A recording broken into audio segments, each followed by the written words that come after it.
Assalamualaikum warahmatullahi wabarakatuh. Kami di sini dari grup E Paralel C akan menjelaskan mengenai modul pembuatan media dan penanaman jasa training. Pertama-tama, di sini anggota kelompok saya ada Kevin, NPM 115, dan saya sendiri Sheila, NPM 116. Di sini ada jasa training, yaitu jasa training merupakan mikroorganisme hidup yang terdiri dari satu maupun kumpulan beberapa sel dengan ukuran beberapa mikron. Nah, media pertumbuhan merupakan bahan yang dapat digunakan sebagai tempat pertumbuhan dari mikroorganisme. Salah satu contohnya seperti bakteri. Nah, media ini terdiri dari campuran nutrien atau zat makanan yang dibutuhkan oleh mikroorganisme untuk pertumbuhan. Selanjutnya ada jenis-jenis media. Di sini jenis-jenis media yang pertama berdasarkan bentuknya ada media padat, media semi padat, dan media cair. Kalau media padat itu media yang mengandung banyak agar atau zat pemadat, kurang lebih 15% agar sehingga media menjadi padat. Yang kedua yaitu media semi padat, yaitu media yang mengandung agar kurang dari yang seharusnya, yaitu kurang lebih 0,3 sampai 0,4%, sehingga media menjadi kenyal, tidak padat, dan tidak begitu cair. Kemudian yang terakhir ada media cair, yaitu media yang tidak ditambahi bahan pemadat. Umumnya media ini digunakan untuk pertumbuhan mikroalga. Lalu ada jenis media berdasarkan dengan komposisinya. Yang pertama ada media alami, yaitu disusun dari bahan-bahan alami, di mana komposisinya ini kita tidak dapat ketahui secara pasti, dan biasanya kita lakukan ekstrak dari bahan dasarnya. Lalu ada yang media semi sintetis. Media ini tersusun dari bahan-bahan alami dan bahan-bahan sintesis. Terakhir ada media sintesis, yaitu media yang disusun dari senyawa kimia yang jenis dan takarannya diketahui secara pasti. Kemudian ada jenis media berdasarkan fungsinya. Yang pertama yaitu media umum, yaitu media yang ditambahkan bahan-bahan yang bertujuan menstimulasi pertumbuhan mikroba secara umum. Kemudian ada media transport. Media transport yaitu media yang digunakan untuk membawa spesimen dari suatu tempat ke tempat lain. Kemudian ada media basal, yaitu media yang digunakan sebagai bahan dasar untuk membuat media lain yang lebih kompleks. Kemudian ada media diperkaya, yaitu media yang ditambahkan zat-zat organik yang diperoleh dari makhluk hidup, misalnya darah, telur, dan sebagainya. Kemudian ada jenis media yang berdasarkan fungsinya. Ada media pengkayaan, yaitu mengandung bahan-bahan tertentu dapat menghambat pertumbuhan bakteri, namun dapat menunjang pertumbuhan dari bakteri tersebut atau bakteri tertentu. Lalu ada media selektif, di mana memungkinkan suatu jenis mikroba tumbuh dengan pesat, sementara jenis mikroba yang lainnya nanti akan terhambat. Lalu ada media diferensial, mana media yang bila ditumbuhi oleh mikroba yang berbeda, mikroba tersebut akan tumbuh dengan ciri khusus sehingga dapat dibedakan. Lalu ada media khusus untuk menentukan tipe pertumbuhan mikroba dan kemampuannya untuk mengadakan perubahan kimia tertentu. Kemudian di sini ada bahan pembuatan media yang pertama yaitu agar. Agar ini tuh bahan yang paling umum digunakan sebagai gelling agent pada media yang terbuat dari ekstrak alga. Kemudian ada pepton, jadi hasil hidrolisis protein yang dibentuk dari proses enzimatik atau digesti asam. Kemudian ada komponen selektif, yaitu suatu bahan yang berfungsi untuk menghambat pertumbuhan mikroorganisme non-target. Dan yang terakhir ada komponen diferensial, yaitu bahan untuk memudahkan pembedaan mikroorganisme target dari populasi campurannya. Lalu dalam pembuatan media terdapat syarat-syarat yang harus dipenuhi. Pertama dari susunan makanan, media harus mengandung air untuk menjaga kelembapan dan untuk pertukaran zat. atau untuk melakukan metabolisme. Selain itu juga harus mengandung sumber karbon, mineral, vitamin, dan juga gas. Lalu temperaturnya.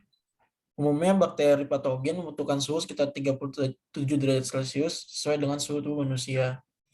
Lalu kondisi pH-nya, di mana sebagian besar bakteri akan tumbuh pada pH yang netral. Dari tekanan osmosis, bakteri membutuhkan media isotonik. Dan yang terakhir, syaratnya adalah sterilitas, yaitu media yang digunakan harus sudah steril. Kemudian di sini ada ciri-ciri kerusakan dari media itu, yaitu yang pertama media memiliki pH yang tidak sesuai. Kemudian warna dari medianya tidak normal, biasanya keruh seperti itu. Kemudian terbentuknya endapan pada media, selektivitas yang rendah, serta terkontaminasinya bakteri lain atau tumbuhnya bakteri parasit pada media. Inokulasi. Inokulasi sendiri yaitu memindahkan bakteri dari medium yang lama ke medium yang baru dengan tingkat kesterilan yang sangat tinggi. Kemudian di sini ada inkubasi yang merupakan proses dalam memelihara kultur mikroba dengan mempertahankan suhu tertentu agar bisa bertahan hidup dalam jangka waktu tertentu untuk melihat pertumbuhan bakterinya. Selanjutnya ada metode inokulasi jasad renik. Next. Pertama ada metode sebar, yaitu metode isolasi mikroba dengan cara menginokulasi kultur mikroba secara pulasan atau sebaran di permukaan media agar yang memadat. Lalu kelebihannya sendiri, dia dapat menyebabkan mikroorganisme tumbuh merata di atas permukaan media agar. Dan kekurangannya, tidak dapat menumbuhkan mikroba anaerob karena pada metode ini mikroba ditumbuhkan pada permukaan agar. Yang kedua yaitu metode tuang atau pour plate, yaitu salah satu teknik yang dilakukan untuk menumbuhkan mikroba dengan cara menuang bahan di antara lapisan media pada temperatur range 45 sampai 50 derajat Celcius. Kelebihan dari metode ini yaitu dapat menumbuhkan mikroba aerob. Sedangkan kekurangannya yaitu membutuhkan waktu yang lama bagi mikroba untuk tumbuh. Lalu ada metode gores, yaitu metode cawan gores dalam inokulasi bakteri punya tujuan untuk membuat garis sebanyak mungkin pada permukaan medium, mana biasanya kita akan menggunakan jarum OC. Kelebihannya sendiri, dia akan lebih efisien jika ditinjau dari segi ekonomi dan waktu. Untuk kekurangannya, memerlukan keterampilan peroleh dengan latihan.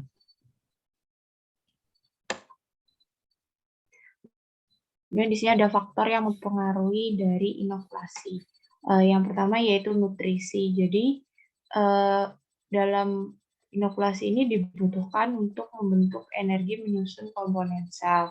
Yang kedua ada air, di mana sel jasad renik ini memerlukan air untuk hidup dan berkembang biak.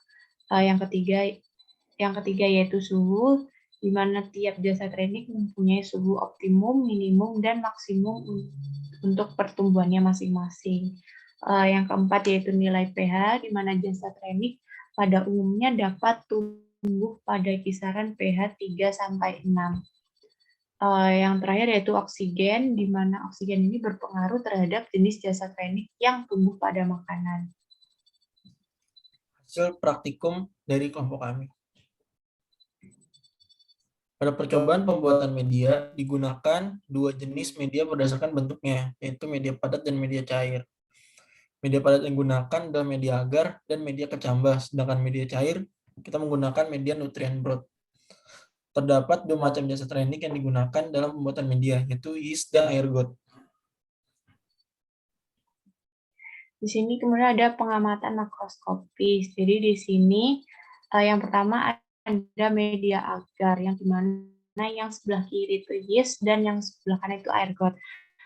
Diperoleh hasil makroskopisnya itu berwarna putih keruh merupakan media padat, berlendir, serta berkelompok. Kemudian yang untuk media kecambah yaitu warna putih keruh merupakan media padat juga, berlendir, serta berkelompok. Kemudian yang terakhir yaitu media nutrien brood, di mana media ini berwarna putih keruh, merupakan media cair, serta terdapat endapan. Lalu ada pengamatan mikroskopis. Yang pertama dari media kecambah, ini merupakan pengamatan pada yeast, di mana dia tidak berinti sel, sifatnya berkoloni dan berbentuk kokus. Lalu yang keduanya ada air got, di mana dia tidak berinti sel, tidak berkoloni dan berbentuk tidak beraturan. Yang kedua ada media agar. Untuk mikroorganisme yeast, hasil pengamatannya yaitu tidak berinti sel, berkoloni, dan berbentuk kokus. Untuk yang mikroorganismenya air got yaitu tidak berinti sel, tidak berkoloni, serta berbentuk kokus. Selanjutnya ada yang menggunakan media nutrien broth, di mana hasil mikroskopis pada yeast tertera pada gambar berikut.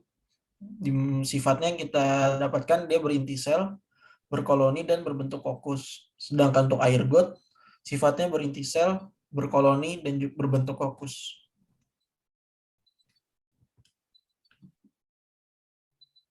Nah, sekian penjelasan dari kelompok kami.